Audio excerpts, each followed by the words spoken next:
question. So the question is, we're trying to decide to ski certain slopes that are thick and thin. Where can we find those thick zones? Is that right? What is a thick zone? Yeah. Actually, can I ask that to the group? What is considered a thick snowpack zone? Do you see any rocks? Yeah. You guys see, like, you gonna answer that? Oh, you just scratch. I think the classic scratch. If you had answered, you would have got a hat. Oh. Yeah. Ron. Often you'll find chutes will fill in. Totally. Rocky Couloir ridges chutes. around them, couloir chutes. Because as it snows, it fills in that way. The entrance is a little bit thinner, but you guys know that in chutes, especially like the slack end of the ski hill is great. Fills in really well. You can feel that when you're probing, right? When you're probing, if it's like your full depth, the snowpack feels really solid and consolidated. That's a thick zone. But yeah, chutes are exactly. Bowls, that kind of thing. Do you guys know that's why they give the different elevation bands a different rating? So below tree line, you've got a really good even distribution of snow because you have less weather inputs down low. The snow doesn't get blown around as much below tree line. Tree line, the snow gets blown around a little bit more. There's more terrain features. And then alpine, you've got areas where there's like this much snow and then super thick. So big bowls and chutes would be your alpine feature where it's is thick. So you've seen a lot of pro skiers and guides skiing chutes right now, but not skiing the big open bowl kind of features like the off Mackenzie backside. You're not seeing experienced people skiing features like that. You know what? Another question. We got time for it. You know, if you guys saw that avalanche on Ursus just recently on the Min report, yeah. Like that's a really good example of that. Like that was triggered from a thin area, like ripped across a pretty thin area. And it's like a really good, you know, like local example of what he's talking about there. It's like they were skiing in some thin stuff. Like that like bridge between those rocks was weaker than it would be in that big bowl, you know. But what a good example, because there's tracks. And if you don't know what we're talking about, hit up Avalanche Canada, those blue little dots, the Mountain Information Network will have all that. This is a photo from Ursus and Rogers Pass where there's tracks going down and someone ventured out, got closer to a rock feature, and then triggered a large, really scary slide that would have taken them over some rocks. So that's your classic thick to thin sort of spot. So I was there, I witnessed this avalanche, and we skied Video Peak that day, and we were in that like slightly, I guess, south-facing aspect of Video, and we had a very thick snowpack in that one chute, which is exactly what we just talked about. But that Ursus minor avalanche was exactly on that rocky, very thin, like starting point of that avalanche. So it was very, very different, but we basically facing the same aspect, but just a couple hundred meters away from each other. So it's not just aspect, right? It's like that distribution of snow. Yeah. You weren't at, didn't you? Were you actually there? Did you read this on a blog? I trust him, Marty. I trust him. But this is what's so hard is we talk about aspect and a similar feature, but when you're going up, things can change so much. And this is what's so weird with us professionals is we're trying to tell you it's like this is different than any of us have ever seen. So we're anticipating being surprised, and because of that, we're like kind of puckered up. And we're sticking to terrain features that we feel comfortable with and things that we know. So not pushing it, not stepping it out into other features. But like that's such a great example of that avalanche because it's like before it happened, I'm sure it looked good to ski, but in hindsight, it was like, yeah, that was thick to thin, right? And the one thing, maybe I can add to that, the one thing that was really fascinating to me as well was there were 6 tracks on that Ursus minor phase. And that person that triggered the avalanche was in the outermost tracks. So that's another false security, false sense of security that I sometimes also fall for, right? Well, haven't we all been there? If you're the last person dropping in, being like, I'm not going to ski these tracks, I'm just going to push out just a little bit. And that's all it took. Is you found that deficit zone. You found that one spot to trigger it that propagated. Deficit zone. We're throwing out some tack out there. It's like the danger zone, but a better song. Yeah, cute song. We're going to work on our sound system next time. I'm going to go through case studies, but any any other questions out there? In the back. It's more about ethic. Like, as a guide, when you go somewhere and you see that it's not valid to go up, but you see another group that decide to go anyway, how do you react to this as a professional guide when you see that the other guys who know it's good enough? This is a really good question because it's really hard to guide when you watch, like you're ski touring up and you see a group go up and ski something. How do you manage not going up and skiing something else? Is that kind of it? Kind of, and also you know that it's not the right day to go, but you see the other group in front of you going. Yeah. You know, what you learn the more experience you get, I find, it's like speaking as from the guide, is you guide the terrain, not necessarily the snowpack. And so on days like when we have conditions like this, it's so hard to watch people go up and ski something. And I'll be even teaching an avalanche course and being like, watch this group. They're probably going to trigger an avalanche. You're all day, nothing happens. And then another group ski something, nothing happens. The problem is you could get away with a lot. But the big problem is you're good until you're not good. And so I think one thing with experience guiding, it's so hard to manage your desires. We try so hard to get these guests like the fresh POW, those sort of kinds of things. But you'll see, like I'm sure a lot of you guys have seen guides out there, is like they're not pushing the terrain. They're not going out and just skiing something fresh. It's just like we just have to guide the terrain because that's where we're at right now. The hardest part is like that confirmation bias. Like it's just people seem to keep getting away with things. It's really hard to manage our egos and not push out. But we know enough, and that's kind of the point tonight, is we know enough that it's not time to push it. I kind of took that a different direction, but hopefully I kind of summed that up a bit. Who asked that question? Yeah, We've already gone! I'm in there now. Does anyone else need a hat? Any more questions out there? I need a hat, but I don't have a question. Oh, okay. Yeah, that's not going to work, is it? How about you ask, how do I get a free hat? Oh. Nah. Yeah. Throw that guy a hat. Maybe I could just put one on each table. It's probably enough. Fight! And you guys have to figure it out. You know what? Questions will come. Dan's going to be ready on the throttle. I'm going to talk about 2 case studies based on a couple years of working as a guide here. I actually didn't highlight this, but I actually worked on the Revelstoke Ski Patrol. I came from the Rockies, was so psyched to get a job here the first couple years. It was a dream come true to get a job opening up the backside terrain. So everything from Powder Assault to North Bowl was a job that I was able to come in and just, Pink and the Snake, I was there when it was named. I'm surprised that made it on the run map. Well, management finds it every now. It's not on the run map. Oh, it's not? Management found it and told us we had to change it. They're never gonna find it again. And Marty also worked at Lake Louise just before I did as well. And because of Marty, I wasn't allowed to ski park in uniform at Lake Louise, just so everyone knows. Yeah, you can't do backflips on the job, apparently. I did it. So guys, I want to talk about kind of 2 experiences I've had in similar sort of conditions that we have right now. So it's going to be 2 different slab characteristics, the storm slab and then the deep persistent slab. I wanted to hit on the storm slab because right now with this new snow, it's just kind of like we don't really know what's going to happen. It depends on how much snow we get, that sort of thing. I want to talk about a film trip that I went on just north of town. It was years ago, it was with Schaefer Cinema on a project where the film ended up being called Into the Mine. But we actually went north of town on this camping trip with 2 guys I grew up with, pro skiers Eric Dorlison and Chris Rubens. The problem was we spent the entire budget for these 2 guys on this trip and we didn't get a single shot that made the movie.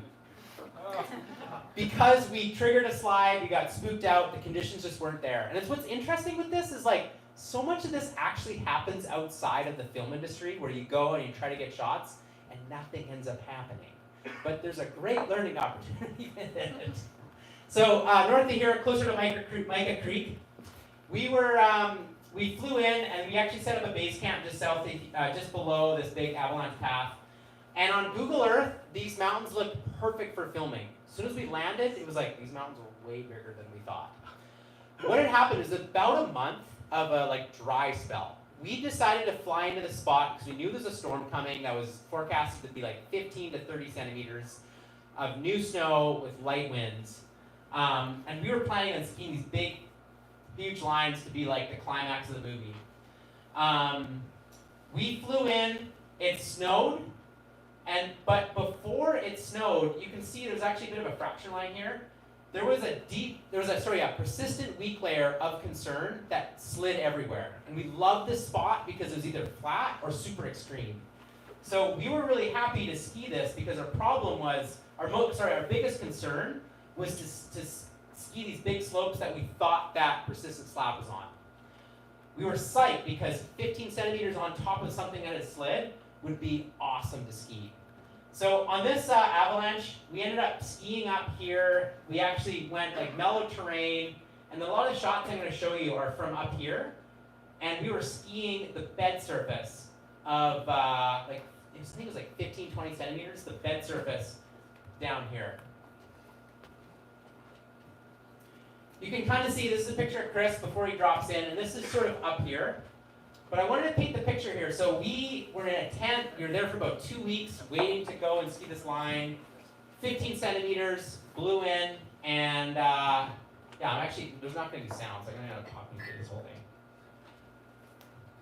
Hopefully this works. Oh, sick. That's what happens when you get old. You just talk through your lines as you ski them. So you can see me, I tapped Chris's pole. He's going to ski this line here. And this was the first sort of like drop into the slope. And Chris didn't just dive in like a ski line. He kind of like tiptoed over the edge, and this thing just popped so quick. And I was right there watching him, and I just couldn't believe the fact that this thing popped. Because we were digging everywhere, we were feeling slab cohesion, and it was like, the conditions were perfect. But one thing I totally didn't consider was the fact that this thing was facing the sun. Like, all the tests we were doing were protected from the sun. You can see everything here. But just the start zone had a little bit more sun effect. And what's crazy with this, like, in hindsight, I get it. But if we didn't if Chris didn't just sort of tentatively poke his nose into that and start skiing like a real line, he would have been caught in like a size 3 avalanche, maybe buried in this bergschrund at the bottom. And it was crazy, because this was just POW. Like, it was like light, low density POW. We weren't even thinking about the new snow. But as you just creeped to the edge, there was just enough slab cohesion because of the sun and previous sun effect, like that sun crust, that created, like, it was just this anomalous slide. We put in the InfoX, and it was just so different than anything else.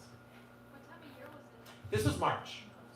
But why this is important right now is we have more sun crust now than I think we've ever seen. Like, it's just these high pressure systems, plus it's warmer than average, that like, the temp crust, the sun crust, it's just like, we don't see this time of year. So it's just this really complex layer. So I think about today, like, the sun didn't come out. Let's say the sun did come out. I can see us getting something similar to this. And what we missed on this day, this was early on in my guiding career, was you guys know this with guides, we have an in-depth AM and PM meeting. And the reason we do that is that when you're in the field, your human desires just sort of like tick like thick. When you're standing on top of something that's fresh POW and it looks good, I can tell you that you're like, you feel good about the slope. But the whole point in this guides meeting in the morning is to try to eliminate that human bias and talk about things like, these are the things to worry about. And so in hindsight, if we would have done a better guides meeting, at the top of that, we would have been able to stimulate the conversation a little bit better about, like, there's a known buried sun crust. There's like sun hitting the slope that's creating that storm slab. So Chris, heads up when you go to the edge before you drop in.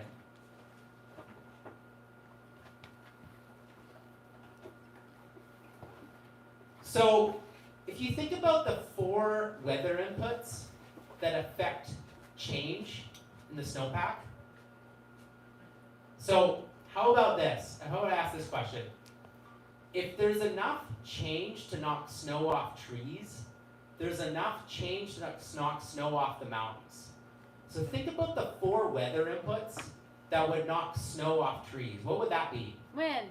Wind, Sun. sun, temperature, Whoa, guys, come on. precip, temps, winds, and solar. And that was the big thing we missed on that day. Was just like, we didn't stimulate the conversation enough. We were so focused on, this is good to go because it slid already. But we missed that there was enough change. That's the big thing. I think those are the big conversations we're gonna have this year. Is before dropping into the line, just like hit those again. Precip, temps, winds, and solar. Has there been a change? You missed the human factor. Well, you talked about a human factor, but it's just, we used to get told it's Kodak courage. It's, what is it these days? It's a bias. You totally talked about it. That's what your whole thing was, but that's the other factor, isn't it? Oh yeah, I mean like, we had invested all this into the shot. We're up there. This is the one time, the one day we had clear weather. It's like, we have to I got a hat. ski this. I got a fucking hat. I think we can swear. Yeah, are you comfortable? Yeah. Live stream. Just Yeah. like normal swear. Live stream. Normal So easy to swear. get caught up in. But I mean, I think like, whether it's a film line or, you've got your buddy filming you for Instagram, it's like, there's the same courage, right? We came all this way, yeah. But the hard part was trying to highlight with this is like, there was very few spots that we could test that aspect, that similar to what the MIN report was, like there's very few places to test that before diving into it. I think it's also important to know, like, these guys aren't coming out there kind of blind, like Hoji and Rubens, like, those were probably some of your mentors. Oh yeah, absolutely. Like, we go into these places, like, with a lot of experience and still have question marks.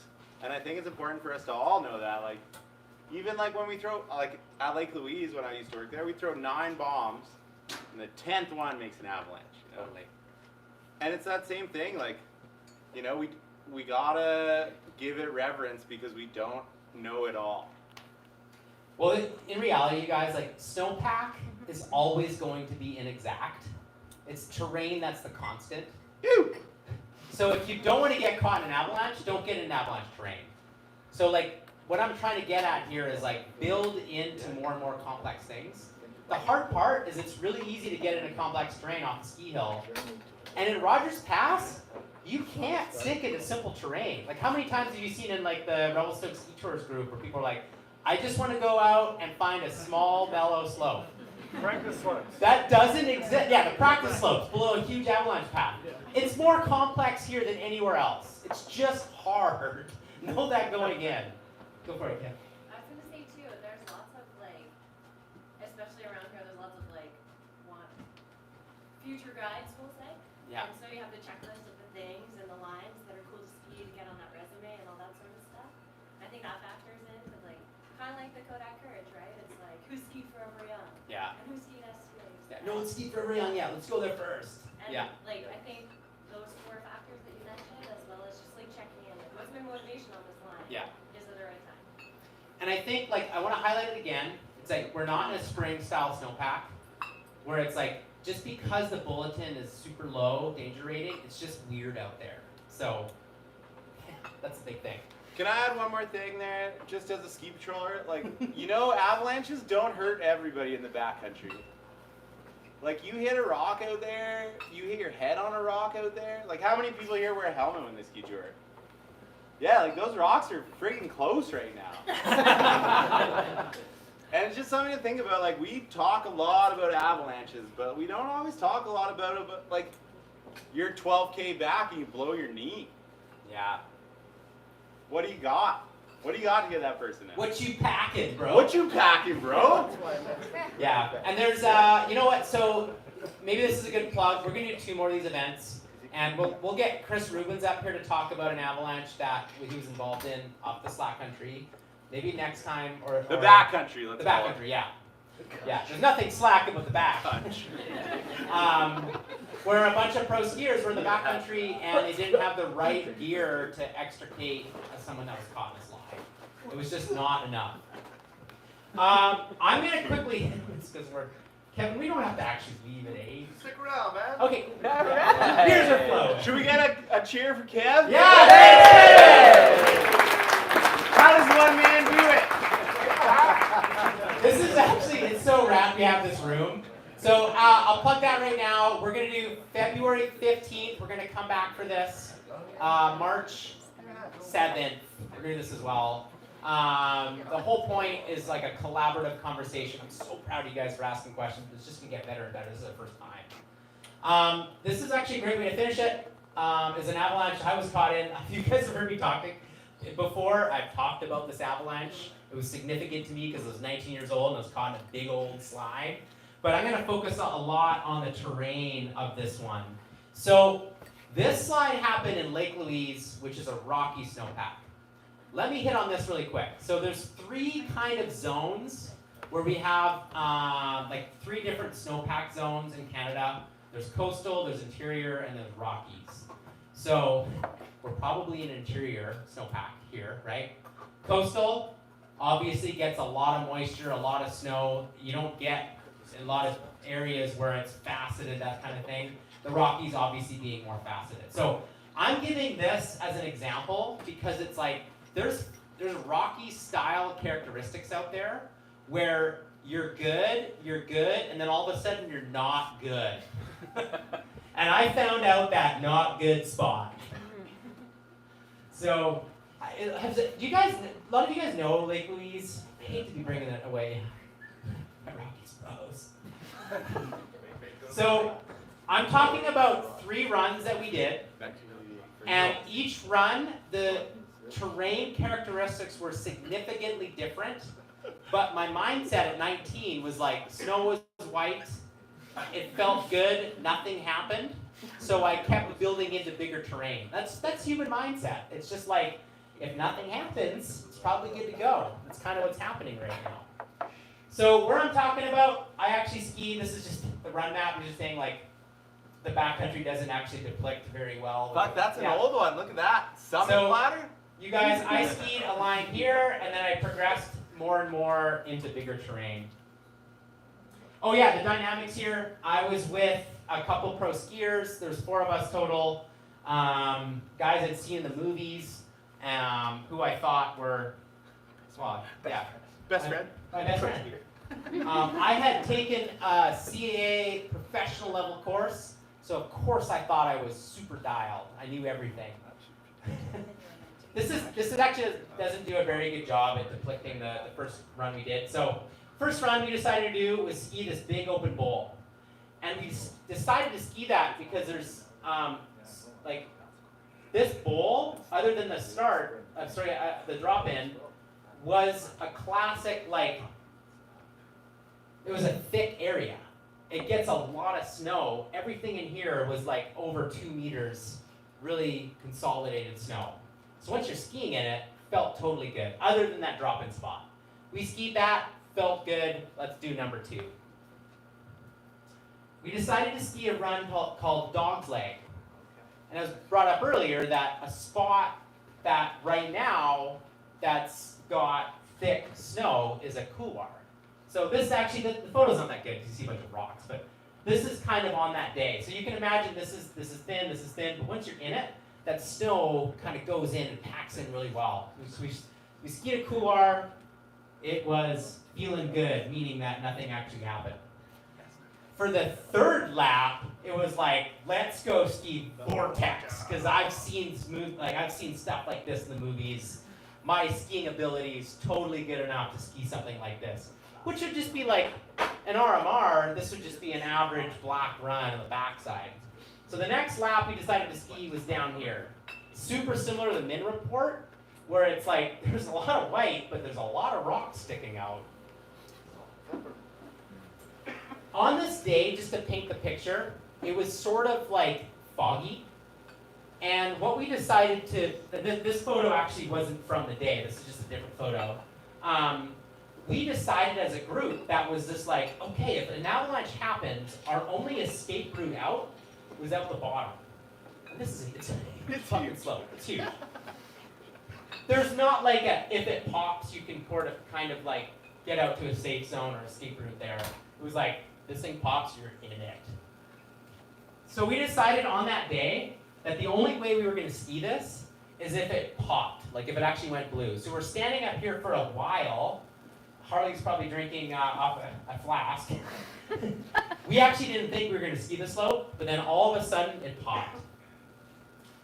So I remember standing on top of this thing, just thinking like, I don't know enough to have a good feeling about the snowpack, but what I do know is that my skiing ability is good enough to ski this thing. So if it pops, I'm gonna get out the bottom, no problem.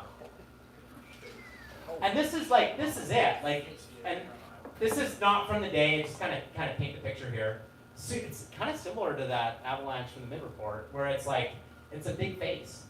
And as you can see here, you guys, it's an entirely different characteristic from that first photo where it was a nice, smooth, even distributed bowl. That couloir where it, like the snow packs in. On this thing, you've got cross-loading, you've got a bunch of thick to thin, it's an alpine feature. Like, you're gonna have 10 centimeters here and then maybe like 300 centimeters there. It's But- the Rockies, Marty. It's the Rockies. 200. 200, yeah. Not 300. I started shredding this thing, and I could have been the front cover of Powder magazine. The cow was perfect. What had happened was we were waiting, and my homies up there, they didn't have their skis on yet, but it totally popped. And I remember saying, the last thing I said was like, it's good to go, I'll buy the beers. I clipped in, I dropped in. High fives. Yeah, high fives. At least they had really good eyes on up here. I skied this really thick area, and then I actually remember hitting a rock right around here, but I never looked back. I was just skiing because I thought that I was showing these pro skiers what was up. What had happened was from there, I had a settlement that I didn't feel that propagated up and behind me while I was skiing down. I ended up hitting this choke feature right here, and as I was skiing into it, I got hit from behind and just went for the ride of my life. I didn't think there was a chance this thing was going to avalanche, so it totally took me off guard. I remember my first avalanche course, my instructor telling me that what you need to do if you're caught in an avalanche is get your feet in front of you, and you want to get this like back crawl sort of feature, or feeling, because it's like, and that made a lot of sense to me, because like your feet in front of you, you can like push off rocks kind of thing. But I was getting maytagged down the mountain. I was hit from behind, I lost my skis, my poles were attached to me because of my pole straps on, which fucking sucked because I couldn't swim. And this thing triggered about a size 3.5 avalanche that took off down the bottom. And I wanted to highlight the fact that these guys were pro skiers. And by the time that they skied down to me, it was about 20 minutes. But luckily, I was buried just to my chest, and I was able to stand up, and I was all good. But the problem with this avalanche was that there's a very known weak layer all of a sudden because an avalanche had happened. What do you think the chances of triggering something around here would be? Very high. Yeah, very high, yeah. We have confirmed that there's a good chance an avalanche will happen. So these guys actually had to ski on rocks to come down, and then they skied this bed surface, which was complete rocks, just to see if I was okay. And we didn't have radios. I was just yelling that I was okay, but they were freaking out.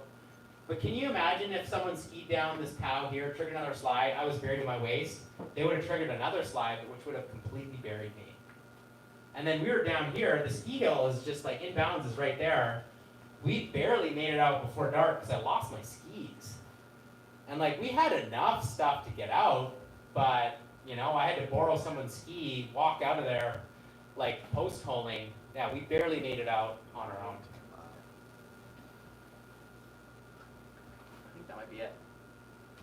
So why I'm highlighting this is like, I wouldn't be surprised, and the Min report's a great example of that, if we're gonna see another avalanche like this. We're kind of in this weird feeling right now where it's like, we're just waiting for a change. Right now today, that change could just be a skier skiing on a slope somewhere, like on Ursus. We just need a trigger. Right now the trigger, cornices aren't really a big trigger because we haven't built them up that much. We need a significant weather input. We're getting some snow, but it's gonna get colder in the long range. So we're not really seeing like a huge change. It might just be that anomalous spot. So it's sort of like, it feels good because the danger rating's low, but it's still sort of heads up hockey. you guys can kind of interpret that. And so, you know, it's like we have the best skiing in North America right now. We've got a lot of really good skiing. I think a lot of us are going to be skiing smooth terrain features. We feel good below 2,100 meters. Above that is still sort of like, you know, putting our neck out there. We have a lot of good skiing, but it's just sort of weird. Does anyone with experience want to add to that at all? I've got something. Yeah, Ron? Just because one of the things I have been thinking about lately that I wouldn't normally worry about at this time of the year is, for one, tree wells, which are a lot weaker at this time of the year than they would normally be at this time of the year. Normally, you might have the deep tree wells, but right now, you've got no cohesive snow around the trees. So Yeah. it could throw you into one. It might not be the same consequence unless you're alone. And Yeah. then the consequence is high. Creeks, they're open, they have water in them. And that's unusual We have some of for the this wettest time of water year. in the province. And then the other thing that is going to be a huge factor this year will be crevasses. Yeah, You know, we're not Glaciers used are to having to gnarly worry right about them now. at the level that, yeah. yeah. So I think a big thing I want to leave you guys with, it's hard to make the call on this. It's faceted. If you don't know, you can get away with things. I want you guys to all leave with best terrain practices. Now more than ever, like one at a time, being in position to watch, like ultimately we're going to make a call to ski something. So if you're going to make that call, ski it, but those best terrain practices are more important than ever. So spacing out, one at a time, really good eyes on, just slow it down and keep, your head on a swivel. With experience, you guys want to add anything? The only thing I would say, Marty, in 30 years of guiding here, this is probably the most anomalous snowpack I've ever seen. Wow. So it's unique, it's different. It could start snowing again, it could be a normal winter at some point. In the early or late 90s, we had a similar start to a season, and there was no snow on the ground, and it snowed like 1.5 meters, 2 meters between Christmas and New Year's, and winter 97, 98 was not so bad. But this is a unique one, and there's a few of us in this room that have been doing this a long time. That I'm just taking a very conservative approach in my skiing, and try not to get hurt.